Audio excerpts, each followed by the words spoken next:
안녕하세요. 김영의 널스토리입니다. 자, 오늘은 건강보험에 대해서 여러분들이 꼭 알아야 될 거를 다시 한번 가지고 와봤습니다. 자, 이 중에서 예전에 급여 아시죠? 그러니까 우리 병원에 가서 치료받는 걸 급여라고 표현했고요. 이러한 급여를 제한하는 경우가 있고 급여를 정지하는 경우가 있습니다. 이 두 개 좀 비교하세요. 시험 문제 이 두 개가 믹스돼서 나오거든요.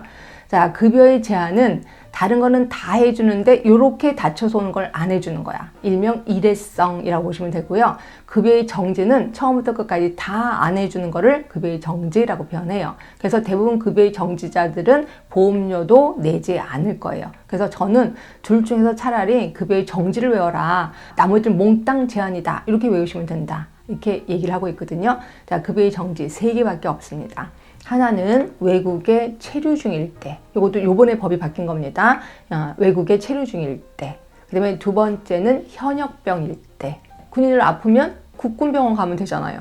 근데 가끔 가다가 군인이 그거 휴가 나오는 경우 있잖아. 그럼 국군병원까지 가야 돼요? 아플 때? 휴가 나왔을 때? 예, 그랬는데 휴가 나왔을 때 감기 걸리잖아요. 그럼 인근 의료기관에 가면 본인 부담금만 받아요. 그럼 해주는 거 아니에요? 라고 하는데 아니에요. 공단에서는 요 사실을 국방부 장관한테 연락을 합니다. 그래서 어떤 병이 외래에서 치료받았습니다. 라고 연락을 하면 국방부 장관이 돈을 내주고 있습니다. 결국 공단의 입장에서는 정지라고 보시면 되고요. 결국 군인은 국방부 장관의 자식이구나 생각하시면 될 것 같고, 그 다음에 세 번째는 교도소에 재소 중일 때요. 자, 교도소에 재소 중일 때도 똑같아요. 이거는 누가 대신 돈을 내주냐면 법무부 장관이 대신 돈을 내주고 있습니다. 그래서 공단의 입장에서는 정지라고 보시면 될 것 같고요.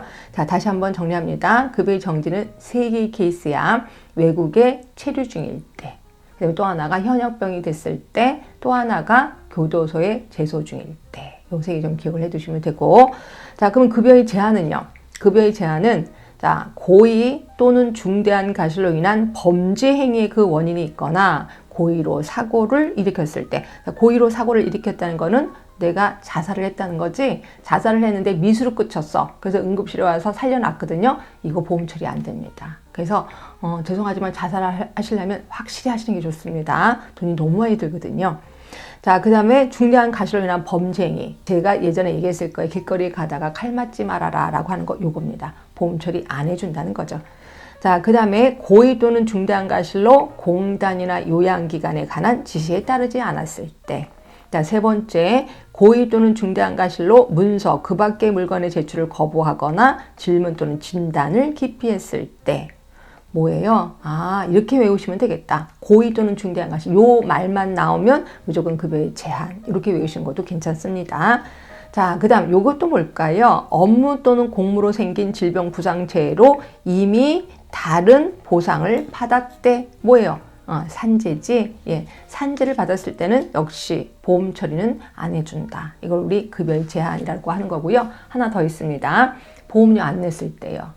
보험료 안 냈을 때 당연히 급여 안 해주겠지. 그럼 도대체 얼마나 안 냈을 때요? 자, 대통령이 정한 기간이 1개월입니다. 1개월 이상 안 내면 급여 안 해준다라고 보는데 좀 너무하지 않을까요? 예, 그래서 자, 분명히 대통령은 1개월이라고는 했지만 봐준다는 거죠. 몇 회까지 봐주냐면 6회까지는 봐주겠다는 거죠. 그러니까 여러분들은 6회까지는 봐주구나. 이걸 또 6개월 이렇게 외우시면 큰일 납니다. 6회까지는 봐주는구나. 이렇게 해서 기억을 해두시면 돼요. 자, 그래서 급여의 제한, 급여의 정지 들어갔고요.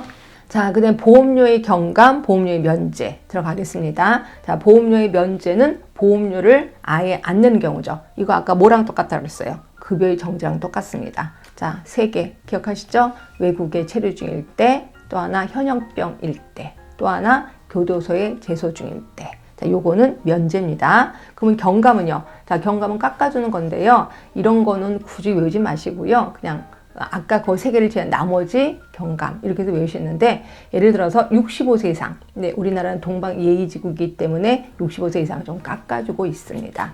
자, 그 다음에 또 하나는 자, 섬, 벽지, 농어촌 등 대통령으로 정하는 지역에 거주하는 사람. 왜요? 왜 이곳에 사시는 분은 왜 깎아주는데요? 예, 이분은 너무 오지 벽지에 있기 때문에 병원에 잘 나오지도 않으세요. 그래서 좀 깎아드리고 있다. 물론 거기에서 별정 짓고 있으면 안 됩니다. 거기에서 생업에 종사하시는 분들을 대상으로 깎아드리고 있습니다. 자, 그 다음에 세 번째는 장애인 깎아드리고 있습니다. 네 번째 국가유공자도 깎아드리고 있고요. 그 다음에 휴직자도 깎아드리고 있습니다. 그래서 이 경감을 외우기보다는 아까 말한 대로 면제를 외우시는 게 좋습니다. 자, 그 다음에 또 하나. 자, 내가 이제 건강보험증을 갖고 있어요. 그러면 내가 아무 병원이나 가도 되나요? 아니에요. 진료 절차가 있는 건 아실 거예요. 특히 건강보험의 진료 절차는 두 단계가 있습니다. 1단계, 2단계. 2단계부터 얘기할까요? 2단계는 상급종합병원. 그렇죠? 그럼 상급종합병원을 제외한 나머지는 모두 1단계 의료기관이라고 보고 있어요. 그래서 1단계 의료기관에서 진료를 받는데 우리 병원에서 못할 것 같아. 그 의뢰서를 써주면 2단계인 상급종합병원에 갈 수가 있다는 거죠. 그런데 항상 예외는 있습니다. 자, 의뢰서 없이도 갈 수 있는 경우가 있단 말이에요. 2교시 시험 문제 자주 나오거든요. 그러니까 당연히 머릿속에 기억해 두셔야 돼. 자, 첫 번째는 응급일 때요. 응급은 어때요? 아무데나 가야죠. 그죠? 네, 두 번째는 분만이요. 분만도 응급이라고 생각을 하는 거죠. 그 다음에 세 번째는 내가 상급종합병원에서 근무하고 있어. 근데 아파. 그럼 다시 거기 의원부터 다닐 수는 없잖아요. 그래서 내가 상급종합병원에 근무하고 있을 때 이것도 역시 의뢰서 없이 받을 수 있다. 그 다음에 과는 3개입니다. 치과, 가정의학과, 재활의학과 요 3개입니다. 이거 무조건 외우셔야 돼. 특히 재활의학과도 단순히 물리치료가 아니라 내가 하지마비야. 이래서 치료를 받아야 돼. 이럴 때는 상급종합병원 그대로 갈 수가 있다는 거죠. 그 다음에 또 하나 케이스는 내가 혈우병이야. 혈우병 환자가 진료를 받을 때도 역시 무조건 갈 수가 있습니다. 자, 모두 7개 케이스입니다. 머릿속에 좀 기억을 해두시면 되고요. 자, 이렇게 건강보험은 2단계인데 비해서 의료급여는 3단계입니다. 그래서 의료급여는 1단계, 2단계, 그러니까 1차, 2차, 3차로 나뉘는데 1차는 의원급 의료기관, 2차는 병원급 의료기관, 3차는 상급 종합병원 이렇게 기억하시면 되고요. 물론 각각에 대해서 의뢰서가 필요할 겁니다. 그럼 여기서도 의뢰서 없이 갈 수 있는 경우가 있나요? 예, 있어요. 근데 이건 너무 많아요. 그래서 시험 문제도 다행히 안 나와서 굳이 이런 것까지 에너지를 쏟진 않아도 될 것 같은 생각도 들긴 합니다. 자, 오늘은 이제 건강보험의 이제 구석구석 다 이제 여러분이 꼭 알아야 될 거를 다 갖고 와봤습니다. 그래서 지금까지 했었던 1편, 2편, 3편 갖고 건강보험 웬만하게 다 알게 될 겁니다. 자, 도움이 되셨다면 구독, 좋아요, 알람 설정 부탁드리겠습니다. 지금까지 김영의 널스토리였습니다.